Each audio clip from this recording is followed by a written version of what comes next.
ఓం శ్రీ గురుభ్యో నమః. శ్రీ క్రోధి నామ సంవత్సరం వైశాఖ మాసం. ఈ వైశాఖ మాసం మే నెలలో తులారాశి వారికి ఏ విధంగా ఉంది? తులాధిపతి అయినటువంటి శుక్రుడు సప్తమాధిపత్యములో ఉన్నాడు, మేషంలో ఉన్నాడు. మేషాధిపతి అయినటువంటి కుజుడు కర్కాటకమందు ఉన్నాడు. అయితే ఇక్కడ అష్టమంలో గురుడు వెళ్ళాడు. సప్తమాధిపత్యంలో ఉన్నటువంటి గురుడు మొన్నటి వరకు మే 1వ తారీఖున మారాడు. మే 1 మారిన తర్వాత ఈ శుక్రుడు కుంభంలో ఉన్నటువంటి శుక్రుడు మేషంలోకి వచ్చాడు.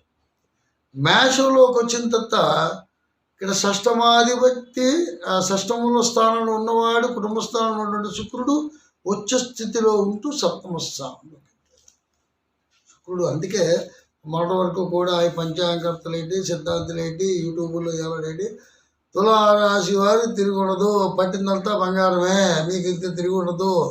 30 సంవత్సరాలు ఒకటి ఏముందంటే 30 సంవత్సరాల వరకు ధనం కూడబెట్టేస్తారంట. ఎంత ధనం కూడబెడతారో తిరిగి అంత అపరకు పేరు లేకపోతారు. గోచారం అందరికీ ఒకలా ఉండదు. గోచారం మనం అంతవరకు చెప్పాలంటే అంతవరకు చెప్పాలి. తిరుగులేదు తులారాశి అంటాను నేను, ఎప్పుడు తిరుగుడు. ఎందుకంటే ఆ రాశిలో ఉన్నటువంటి బలం అటువంటిది. వాళ్ళు ఇండివిజువల్గా అడవిలో ఉన్నా సరే సింగిల్గా పోరాటం చేస్తారు. ఎవరి దగ్గర యాచన చేయరు, మోసం చేయరు, దగా చేయరు. ఇది వాస్తవము. సహజంగా ఇదంటే ధైర్యంగా అంటారు, కానీ ధైర్యం నాకేం కనబడదు. కొంత పిరుగుతనంతో కూడినటువంటి ధైర్యం అనేసి అంటాను నేను. భయం లోపల వెంటాడుతూనే ఉంటుంది. భయాన్ని ప్రేరేపించుకున్నటువంటి ధైర్యం. ధైర్యవంతులు తిరుగులేదు, మీరు మంచి ధనవంతులు అయిపోతారు, అపర కుబేరులు అయిపోతారు, చెప్పడం కూడా హాస్యాస్పదంగా. అయితే తులారాశిలో గోచారం ఎంతవరకు అంటే అష్టమంలో గురుడు మారిన తర్వాత కొంత రుణం ఇబ్బంది తల మీదకి ఎక్కిపోతుంది. ఎప్పుడో చేసిన బాకీ కూడా వసూలు చేసుకోవడానికి వాడు మీదకి వచ్చేస్తుంటాడు, రుణగ్రస్తుడు. ఇక్కడ మీరు ఒకటి ఆలోచించండి, వ్యయ ముందు కేతువ. ఎంత ఎప్పుడు కూడా ఆధ్యాత్మికంగా మనశ్శాంతి లేక, ఆధ్యాత్మికంగా దైవ దర్శనమే దైవం మీద ఆధారపడి ఉంటే తప్ప మనశ్శాంతి ఉండదు. ఏకాదశ లాభస్థానంలో ఉండవలసినటువంటి రవి ఎక్కడ ఉన్నాడు? అష్టమంలోకి వెళ్ళిపోతున్నాడు. అష్టమంలోకి వెళ్ళిపోతే రవి గురుడు ఉంటారు అక్కడ. ఈ 4 రోజులు ఎంత ఇబ్బంది పెడతారండి. ఇక్కడ ఒకటి ఆలోచించండి, దశమ రాజ్యంలో కుజుడు నీచబడుతాడు. అందుకే రైతాంగాన్ని చెప్తాను, పండిన పంట చేతికి అందినంత వరకు కూడా మనం ఎంత కూడా ప్రకృతి దైవం మీదే ఆధారపడి ఉండాలి. ఇక్కడ మనకి చాలా ఇబ్బంది ఎలా ఉందంటే, రైతాంగానికి పూర్తి లాభం లేదు, అలాగా పూర్తి నష్టము కూడా లేదు. సమానమైన సమతుల్యంగా ఉంది. కాబట్టి రైతాంగం వాళ్ళు ఏదైతే పండించుకుంటారో వాళ్ళ ఆలోచన మేరకు వాళ్ళు ఆలోచించుకోవాలి. కానీ అంతేగాని మేము పలానా పంట పండించుకొని మంచి లాభం వస్తుందని చెప్పి సాహసం చేయలేం. అది సంవత్సరం మిర్చి పంట రైతులకు బాగానే ఉంటుంది, మిర్చి వ్యాపారం బాగానే ఉంటుంది, కందులు పండించే వాళ్ళకి బాగానే ఉంటుంది,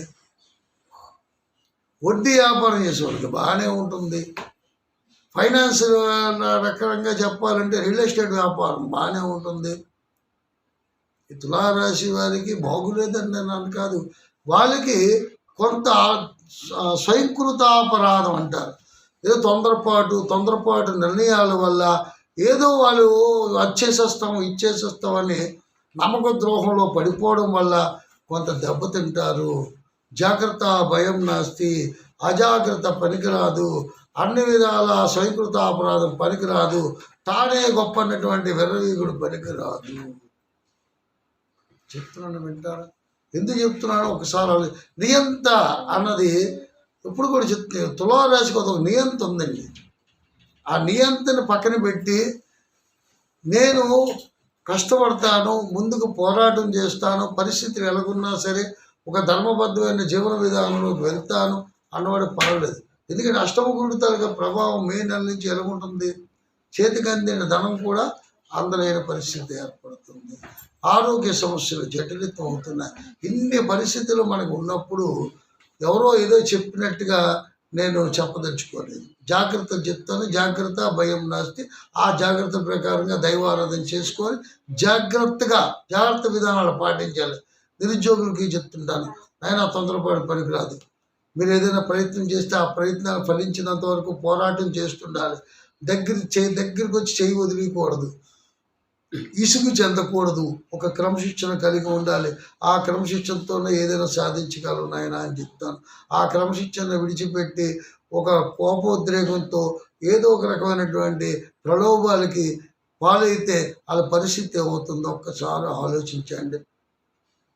అదే కొత్త యూట్యూబ్లో చూసి తనకు తిరిగిలేదు, తులారాశి వారికి తిరిగి ఉండదు, భూములు ధనం వస్తుంది, పట్టింతలతో బంగారం అయిపోతుంది, ఎక్కడికి వెళ్ళినా విజయం అయిపోతుంది అన్నటువంటి అపోహలు వద్దు. ఇక్కడ అష్టమ గురు తాలూకా ప్రభావం వల్ల గురుడికి శాంతి చేసుకోండి. గురుడికి గురువారం పూట కొమ్ము శనగలు అంటాం చూసా, కొమ్ము శనగల్ని దానం ఇచ్చేయండి. గురుజాపం చేయించండి. గురుజాపం చేసుకున్నట్టుగైతే కొంత గురుడు ఎప్పుడు కూడా బృహస్పతి గ్రహం ఎటువంటిదంటే గురు బ్రహ్మ, గురు విష్ణు, గురుదేవ మహేశ్వర, గురు సాక్షాత్ పరబ్రహ్మ తస్మై శ్రీ గురువే నమః. గురుని ఎప్పుడు కూడా గురుబలం లేకపోతే మనకే బలం ఉండదు. ఎన్నో బలాలన్నీ కూడా పోతాయి. గురుబలం ఉండాలి. గురుబలం అంటే విద్యాబలము, ధనబలము, గృహబలము, వాస్తు బలము, వాహన బలము అన్నీ కూడా గురుగ్రహం మీదే చూస్తాం. ఇల్లు కొనాలంటే గురుగ్రహం చూస్తాం. భూములు, పుట్లు ఇవన్నీ కూడా గురుబలం ఉండాలి. కుజుడు అధిపతి అయినప్పటికీ కూడా కుజుడు అధిపతి అయినా, శుక్రుడు అధిపతి అయినా, శుక్రుడు తాలూకా సంచారంలో ఒక విలాసాలు చేసినా, ఏది చేసినా గురుబలం అన్నది ఉండాలి. ఆ గురుబలం కోసం మీరు ప్రతి లక్షవారం పూట, ఈ సంవత్సర కాలంలో వీలైనంత వరకు కూడా లక్షవారం పూట మీరు గురువులను పూజించండి. ఏది కాకపోయినా సరే వీర బ్రహ్మేంద్ర స్వామిని ఆరాధించుకోండి, లేదంటే షిరిడి సాయిబాబాని ఆరాధించుకోండి.